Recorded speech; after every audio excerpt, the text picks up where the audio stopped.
In the poetic work titled The Road Not Taken, Robert Frost skillfully conveyed the predicament of being at a crossroads where two diverging paths beckon.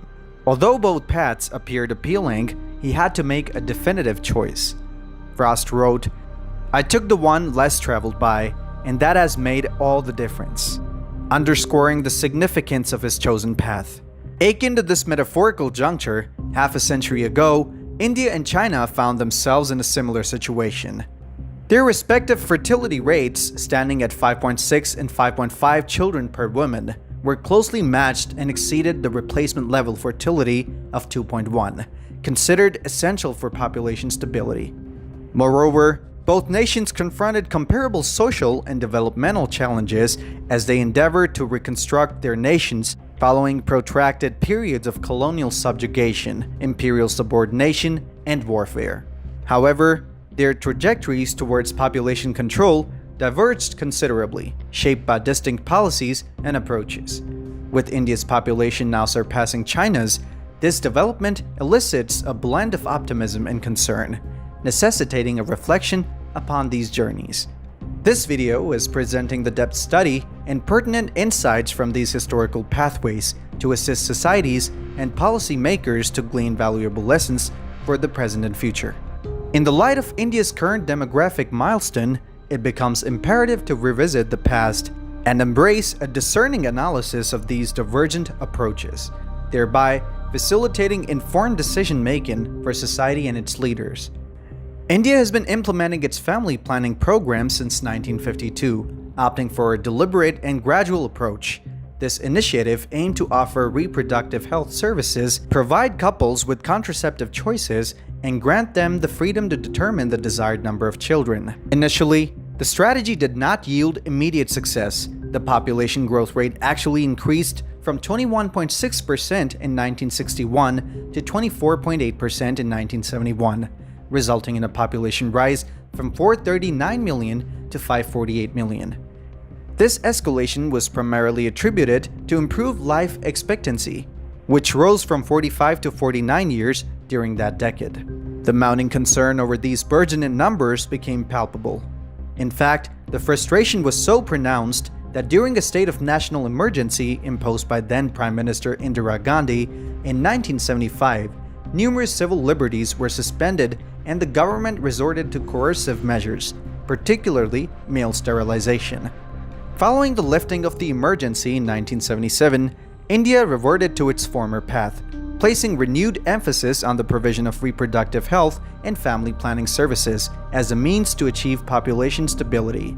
In India's federal structure, individual state governments established their own priorities. Southern states, such as Kerala and Tamil Nadu, prioritized socioeconomic development and women's empowerment. India's population growth rate began to decline from 1981, a trend that has persisted. By 1991, the country's total fertility rate had decreased to 4, further dropping to 3.3 by 2001 and 2.5 in 2011. Finally, in 2020, India achieved replacement-level fertility, making a significant milestone in its demographic transition.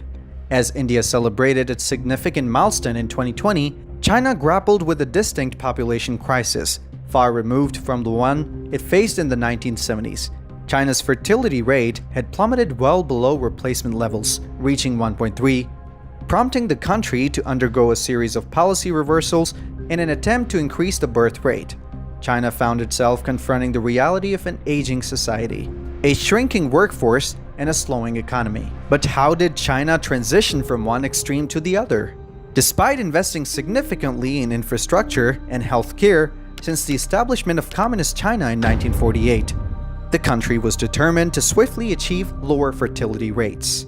In the 1970s, China implemented new age restrictions for marriage, stipulating that women must be at least 23 years old and men 25 years old. Couples in urban areas were encouraged to postpone marriage even further. Consequently, the fertility rate plummeted from 5.5 births per woman in 1971 to 2.7 births in 1979. However, China deemed these measures insufficient.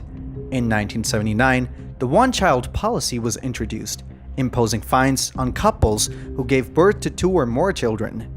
Furthermore, forced sterilizations and abortions were carried out in an ardent pursuit of lower fertility. Throughout the 1980s, fertility rates fluctuated but generally remained slightly above the replacement level of 2.1 births per woman.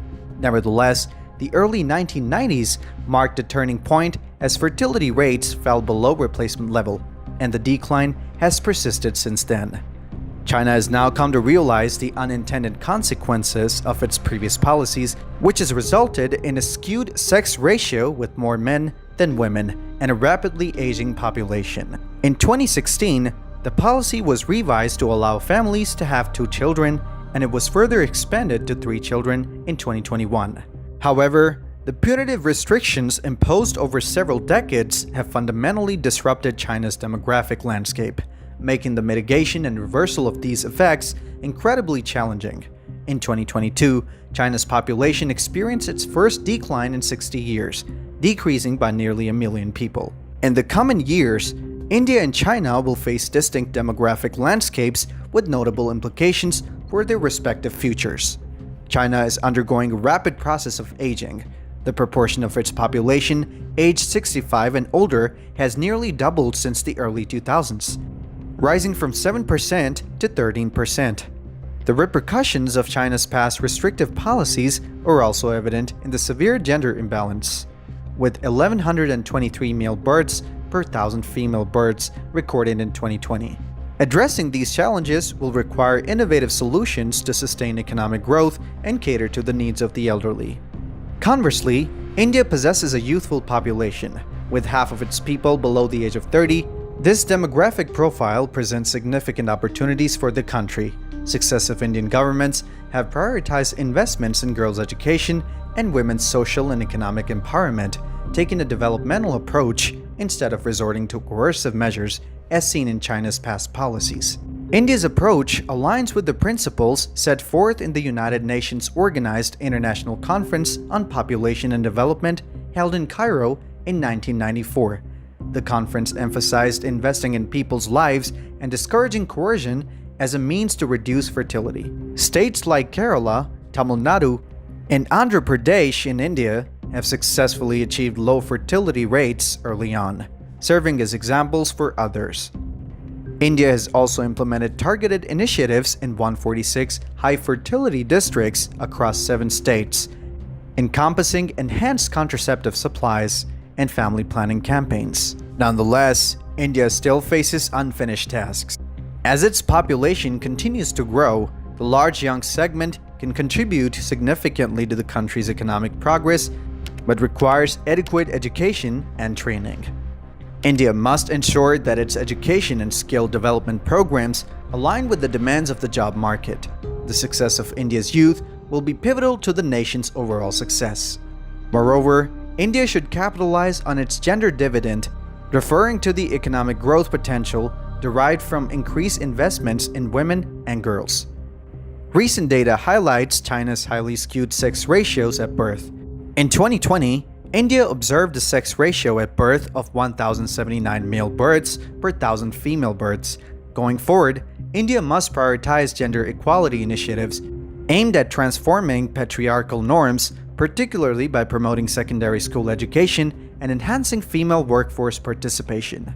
Additionally, India must proactively plan for an aging population, establishing robust social security systems and geriatric care facilities. Lessons from China underscore the importance of an empowerment-based approach to population stabilization, placing the interests of the people at the core of the policies and programs. By recognizing and addressing these demographic realities, both India and China can navigate the challenges and leverage the opportunities presented by their unique population dynamics, shaping their futures in a sustainable and inclusive manner. The population dilemma between India and China has various implications. From an economic standpoint, both countries possess a vast workforce, which can be a source of competitive advantage if harnessed effectively. However, it also possesses challenges in terms of providing employment opportunities and ensuring sustainable economic growth. Additionally, the large populations in both countries put immense pressure on resources, infrastructure, and the environment, leading to concerns about sustainability, urbanization, and ecological balance. Large populations create significant demand for resources, including energy, water, and land. As both countries seek to meet the needs of their growing populations, competition for resources may intensify. This can lead to tensions and conflicts, especially in regions where resource scarcity is more pronounced.